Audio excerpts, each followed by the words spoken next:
le brouillard, un épais linceul aveuglant. Son apparition fait trembler tous les hommes d'une crainte primitive. Il est responsable de spectaculaires catastrophes, sur mer comme dans les airs. Et quand le brouillard s'ajoute aux fumées créées par l'homme, il en résulte un smog meurtrier qui peut faire des milliers de victimes. Pourtant, le brouillard fait partie intégrante du cycle de la nature. Il peut aussi protéger des vies.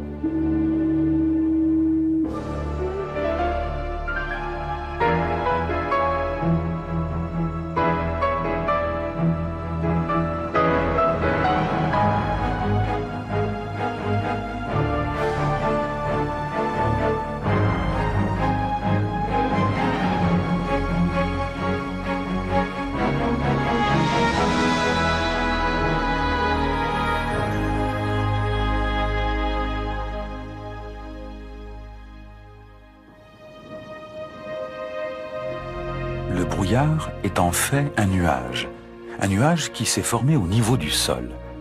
Les minuscules gouttelettes d'eau qui le composent sont si petites qu'il en faudrait 7000 millions pour remplir une cuillère à soupe.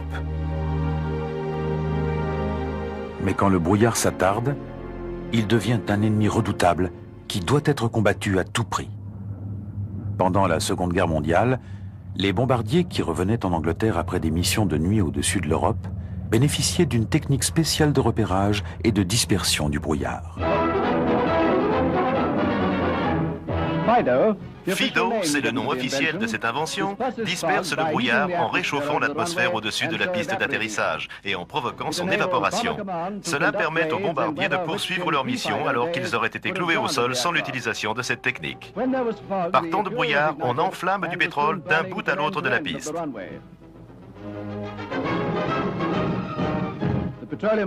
Sa combustion provoque alors une épaisse fumée. Mais par la suite, avec la chaleur, le carburant s'évapore, la fumée s'élève et il en résulte une flamme claire. Les pistes deviennent alors visibles et les pilotes peuvent atterrir sans danger.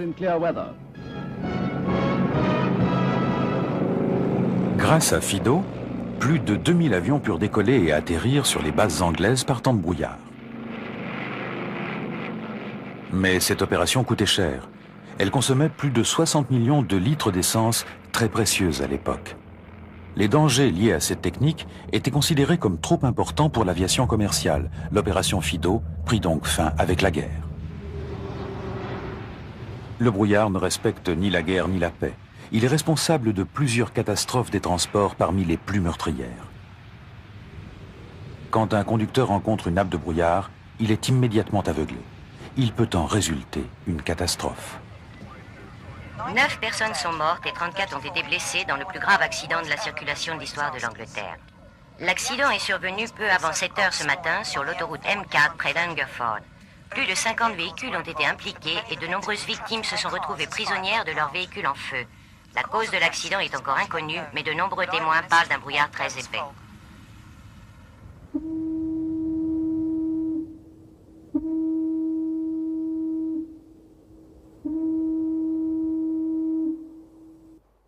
L'accident le plus meurtrier dû au brouillard eut lieu en 1914. Sur le Saint-Laurent au Canada, tôt le matin, un bateau à vapeur norvégien heurta un paquebot, Empress of Ireland. Le paquebot coula en quelques minutes et plus de 1000 passagers moururent noyés. Rien d'étonnant à ce que les marins craignent le brouillard. Dans le passé, ils se servaient de fusils, de tambours, de trompettes. Tout était bon pour maintenir à distance les autres bateaux.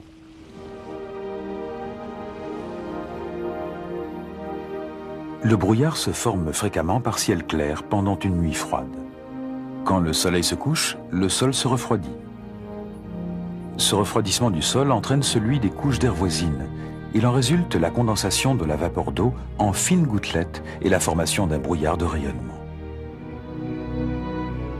La formation des brouillards de rayonnement est contrariée par la présence des nuages.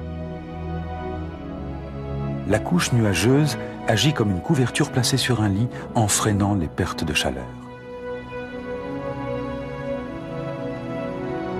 En l'absence des nuages, la chaleur s'évacue vers la haute atmosphère et les couches d'air voisines du sol se refroidissent. Quand le refroidissement est suffisant, la température s'abaisse jusqu'à la température du point de rosée. C'est alors que l'humidité de l'air se condense brusquement sous forme de minuscules gouttelettes. C'est ainsi que naît le brouillard.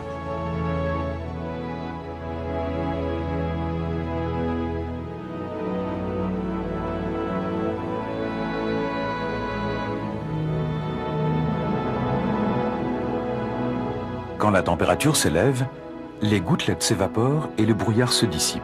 Mais ce n'est pas toujours le cas. Si le brouillard persiste, les choses peuvent se compliquer. Surtout si vous essayez de poser un Boeing 747 au milieu d'un épais brouillard.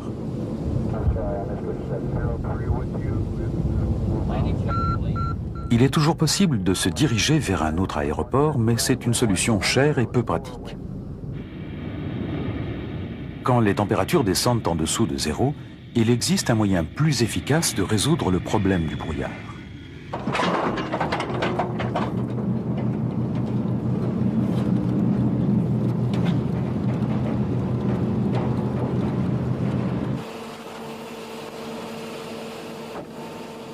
Ici, à Salt Lake City, les techniciens au sol se préparent à modifier le temps.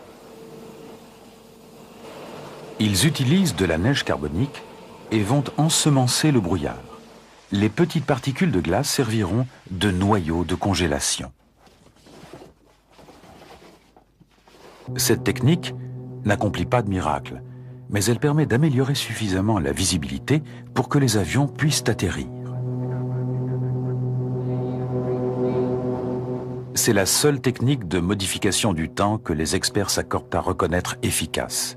Mais pour cela, il faut impérativement que la température soit inférieure à zéro. C'est indispensable pour que gèlent les minuscules gouttelettes qui composent le brouillard. Une fois au-dessus du brouillard, les particules de glace accomplissent leur œuvre en retombant sur la piste.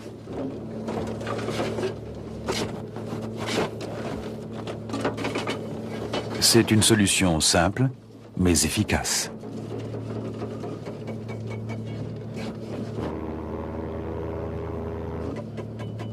La glace retombe sur le sol, agglomérant au passage des gouttelettes de brouillard de plus en plus nombreuses, et quelquefois des grêlons.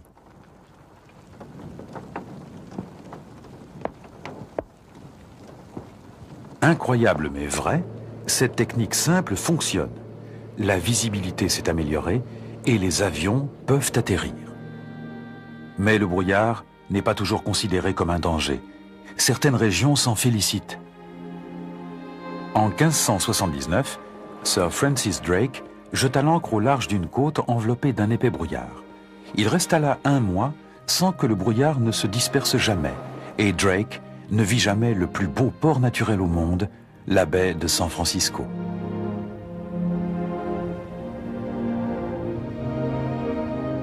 À San Francisco, le brouillard permanent est dû à un courant marin froid qui remonte à la surface en longeant la côte californienne. Quand de l'air chaud se déplace au-dessus de cette eau froide, il se refroidit. La vapeur d'eau qu'il contient se condense pour former le brouillard. C'est pendant l'été, quand l'air est humide, que le brouillard est le plus épais. Il en résulte de sérieuses conséquences sur le climat de San Francisco. C'est ainsi qu'il fait froid au mois de juillet, en raison d'un brouillard persistant qui cache les rayons du soleil.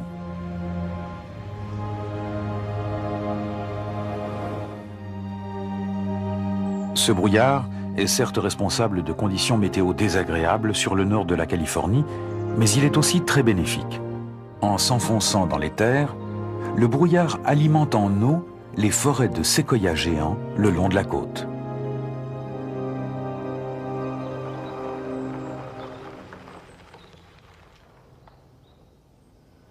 Ces arbres, les plus hauts du monde, ont besoin de brouillard pour se développer. L'air humide du brouillard fournit l'eau nécessaire aux arbres. Cet air est riche en sel marin et ces minéraux sont absorbés par les aiguilles des conifères. Le brouillard aide aussi les arbres à conserver leur humidité. sa présence ralentit l'évaporation naturelle par les aiguilles. Les arbres vont jusqu'à utiliser le brouillard pour créer leur propre pluie. Leurs aiguilles captent les gouttelettes de brouillard. Peu à peu, les gouttes se forment et tombent sur le sol, humidifiant les racines.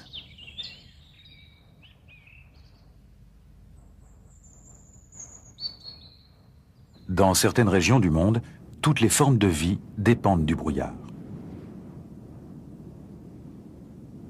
Dans le désert africain de Namibie, cette plante étrange ne reçoit pratiquement jamais d'eau. Elle survit en absorbant l'humidité des rares brouillards qui viennent de l'océan Atlantique. Les insectes se servent aussi du brouillard pour étancher leur soif. Ce scarabée lève la partie postérieure de son corps pour absorber l'humidité du brouillard sur des poils situés à l'arrière de ses pattes. Puis, chaque scarabée se désaltère en léchant les pattes de son voisin.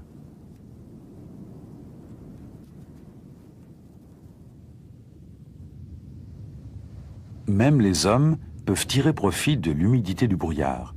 Ce village chilien au pied des Andes est entouré d'un désert. Il n'y pleut jamais.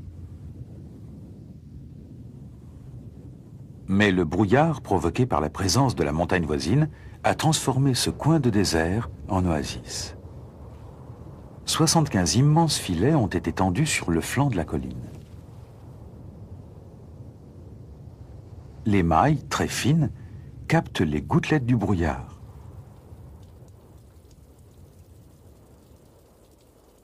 L'eau est ensuite conduite 9 km plus bas vers le village. 60 000 litres d'eau par jour sont ainsi disponibles.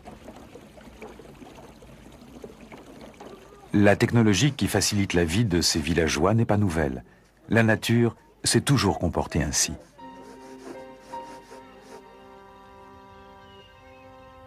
Dans la lumière froide d'un matin d'automne, de minuscules gouttes d'eau s'accrochent à une toile d'araignée. C'est la rosée. Comme la pluie, la bruine, les nuages ou le brouillard, la rosée se forme quand la vapeur d'eau contenue dans l'air se condense. Mais contrairement aux autres phénomènes météorologiques, la rosée ne tombe pas du ciel, elle se forme spontanément sur des objets froids. Tout objet ou toute plante, dont la température est inférieure à celle du point de rosée, favorise la condensation de la vapeur d'eau. Chris Parsons est chasseur de rosée. Très tôt chaque matin, il chasse sa proie sur les pelouses d'Angleterre.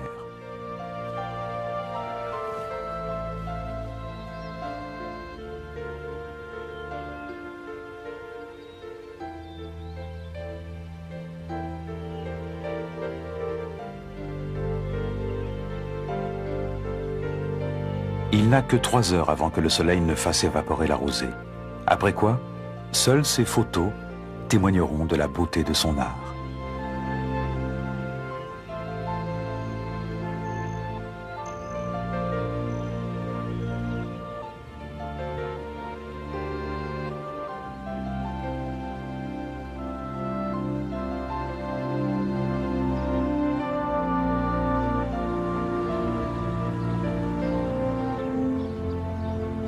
Quand la température descend en dessous de 0, la rosée se transforme en gelée blanche.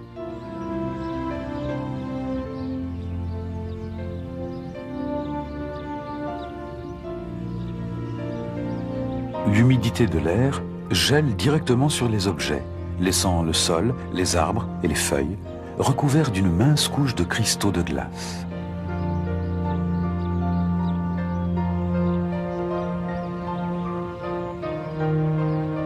L'hiver, la gelée prend de multiples formes. Le givre se forme quand l'air humide commence à geler. Quand il entre en contact avec une surface encore plus froide, il se solidifie et forme des aiguilles de glace.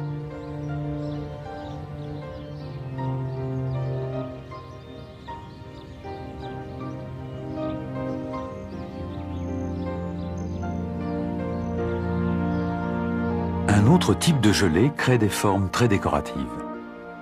En se déposant sur les fenêtres froides, le givre prend l'apparence d'une pellicule composée d'une multitude de cristaux de glace. Il en résulte des structures très originales et le plus souvent magnifiques.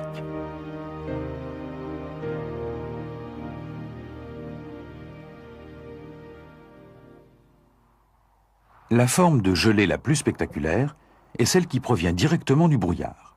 C'est le givre. Il se produit quand le brouillard gèle. Bien que les gouttelettes d'eau du brouillard soient à une température en dessous de zéro, elles sont trop petites pour se transformer en glace. Mais dès qu'elles entrent en contact avec une surface froide, elles se congèlent rapidement. Avec le vent, chaque nouvelle gouttelette qui congèle produit des aiguilles de glace. Ces aiguilles peuvent grandir de 5 cm par heure.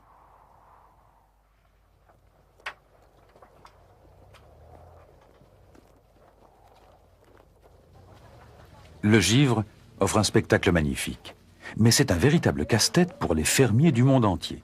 Ici, dans la vallée de San Joaquin, en Californie, les fermiers se battent toute l'année contre le climat. Une gelée trop forte peut détruire les fruits qui poussent sur les 150 millions d'arbres de la vallée et anéantir toute une récolte en l'espace d'une nuit. Les oranges et les citrons mûrissent en décembre, au moment où les risques de gelée sont les plus grands. L'eau gèle à l'intérieur des oranges et elles éclatent.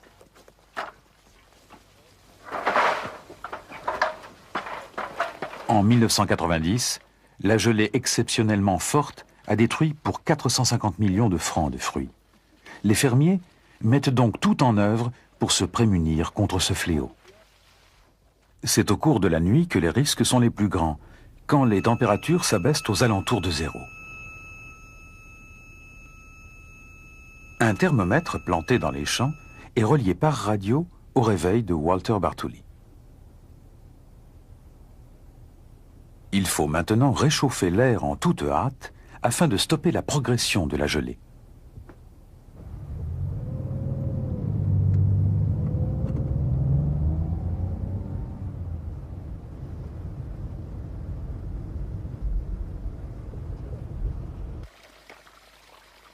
De puissantes pompes puisent l'eau chaude des nappes souterraines.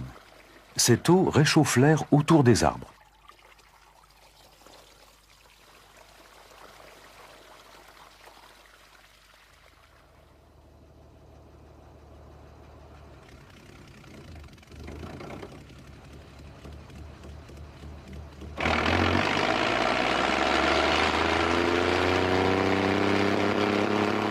Au-dessus des arbres, l'air est plus chaud. Ces souffleries impressionnantes rabattent l'air chaud vers le sol. En se mélangeant avec l'air froid près des arbres, il empêche la gelée de se former.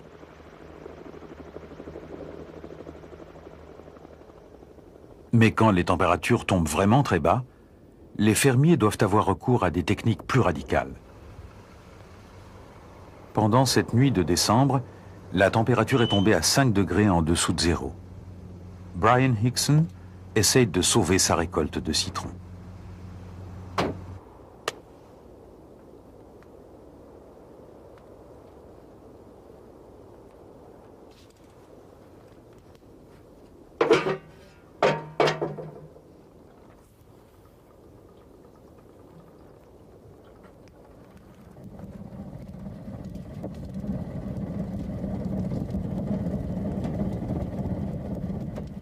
Ce sont des poubelles, des bidons d'huile que l'on brûle pour réchauffer l'air. Cette opération empêche la formation de la gelée, mais au détriment de l'environnement. L'huile, en brûlant, remplit l'air de particules de suie grasse. Nous n'aimons vraiment pas utiliser cette technique, mais parfois c'est indispensable. On utilise d'abord des souffleries, les machines à aspersion. Et pourtant, la température continue à descendre jusqu'à moins 3 degrés. En 1990, elle a continué à descendre. On a perdu presque toute la récolte. Heureusement, grâce au Brasero, on a réussi à sauver des arbres pour la saison prochaine. On comprend facilement pourquoi les fermiers n'aiment pas utiliser cette technique de Brasero. Ils peuvent déclencher l'un des brouillards les plus dangereux, une combinaison meurtrière de fumée et de brouillard, le smog. Le plus célèbre de tous les smogs sévit à Londres. C'est la célèbre purée de pois, ainsi baptisée à cause de son épaisseur et de sa couleur jaunâtre.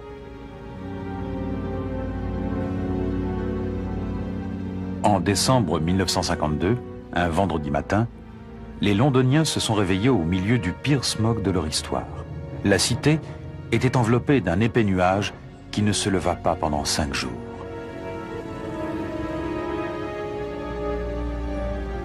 L'air était saturé d'un mélange meurtrier de particules de suie noire et de dioxyde de soufre, provenant en grande partie des feux de charbon.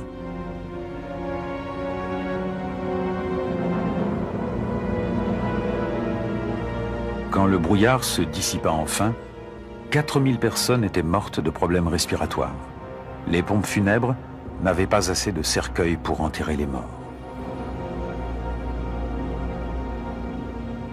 Bientôt, une loi fut votée pour délivrer Londres de la fumée.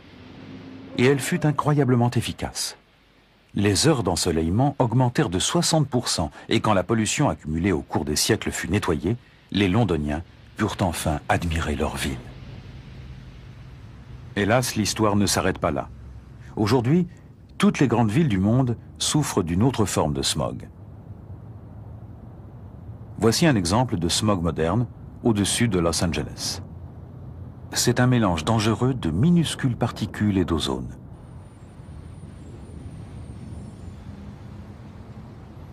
Les villes entourées de montagnes, comme Los Angeles et Mexico, sont des pièges à smog.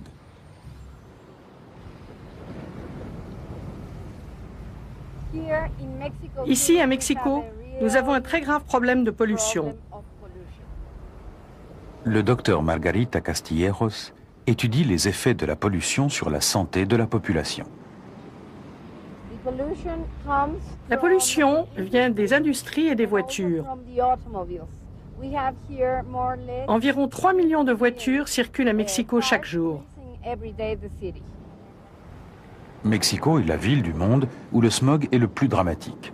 En 1990, pendant 310 jours de l'année, la qualité de l'air était officiellement irrespirable. Les composants chimiques de ce smog sont créés en grande partie par la circulation. Chaque jour, plus de 13 tonnes de polluants s'échappent dans l'air et sont respirés par les gens qui vivent ici.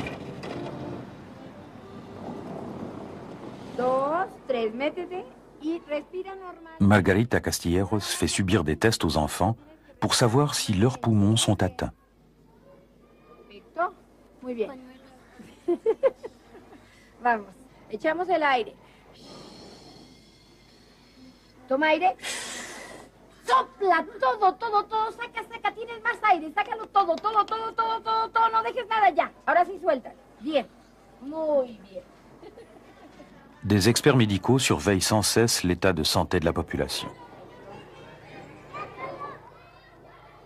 Ils ont découvert que le smog moderne est composé de très petites particules recueillies ici sur ce papier filtre. Elles sont particulièrement dangereuses car elles pénètrent profondément dans les poumons. Pour tenter de nettoyer l'air, les autorités s'attaquent à l'immense quantité de véhicules qui circulent en ville. Les taxis sont devenus écologiques. 80% sont aujourd'hui équipés de pots d'échappement catalytiques. Pourtant, c'est une lutte sans fin, un combat qui concerne tous les pays. Peut-être un jour, aurons-nous fait disparaître le smog. Mais nous serons toujours hantés par la beauté fantomatique du brouillard naturel.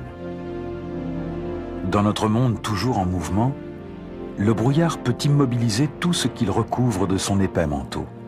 Pourtant, le brouillard permet à la vie de se développer dans les régions les plus lointaines et les plus inhospitalières de notre planète.